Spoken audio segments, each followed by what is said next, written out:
Gentleman yields. Ranking Member Larsen. Thank you, Mr. Chair. First question is for Ms. Chase. And hearing quite a bit about safety, but much of this potential seems to be years away. And in your testimony, you talked through steps that can be taken today. What would be the top 3 steps we can take today to improve truck safety and save lives that we're not doing? Thank you for the question, Ranking Member Larsen. As I briefly touched upon with the previous question, I think that automatic emergency braking, getting that into trucks today, would be a significant improvement to reducing truck crashes and also car crashes. Additionally, if we get underride protections on both the rear and the side, and for those of you unfamiliar, who may be unfamiliar with what an underride crash is, it's when the trailer of a truck, which is about at the neck height of a car passenger, goes underneath the truck. And these are particularly gruesome crashes, and if someone survives, they most likely suffer significant brain injury or have had to undergo many surgeries. We've worked with crash victims who have survived, and it's a very difficult life to go through. So those are the top 2. And then the third one, as I mentioned, are speed limiters. We know that about 1,000 people are being killed every year in crashes involving speeding trucks. So if we get the trucks to slow down, and many trucks already have speed limiters, so this is nothing new. We need to just make sure that they're in all trucks to slow the trucks down and make the road safer. And thank you again for the question. Yeah, thanks. Mr. Ferry, you mentioned the 45 million miles on public roadways that autonomous trucks have traveled. The fatality rate is 1.24 deaths per 100 million miles, so you're not even halfway through the standard of the number of miles that we use for rates on deaths on highway fatality rates. So it's quite some time to go, and I'm not as enthusiastic about the safety record because I don't think there's been enough work yet to be enthusiastic about the safety record, is my point.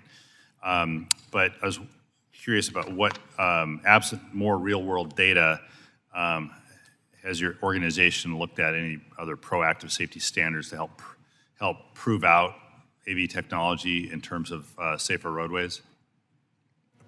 Congressman, thank you very much for the question. I should begin by saying I think that your district in particular stands to benefit quite significantly from autonomous trucking, giving proximity to ports and I-5 and other economic activity. In terms of data that is out there, the most important thing that I would point out is that, as you are probably aware, for more than 2 years through NHTSA, the Department of Transportation has required any autonomous vehicle company to report any incident, no matter how minor, when the technology is engaged. And so specific to autonomous trucking, this is really a very remarkable safety record that we now have data on.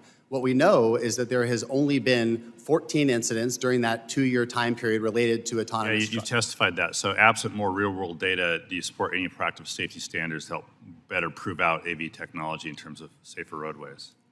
Congressman, I think that we are seeing that real-world data both through the SGO, also in terms of our members as they are passing through different interviews, 1 million, 2 million, 5 million miles driven. They are producing a lot of that is being shared in a very transparent way. And so there is not a shortage of information out there about the safety record of autonomous vehicle companies, and it's something that we're quite proud of.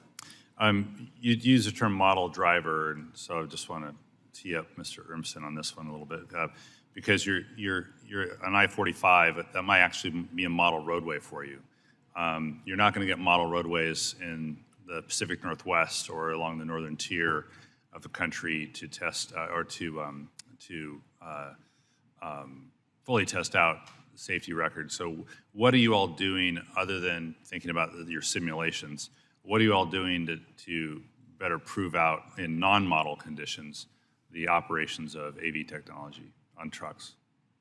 No, thank you for the question. And I think this is an important concept to understand around automated vehicles. You just speak up and just I yell in apologize. the microphone, yeah. I will try to, is that any better, sir? Yeah, that is. Okay, sorry about that. It sounded loud here.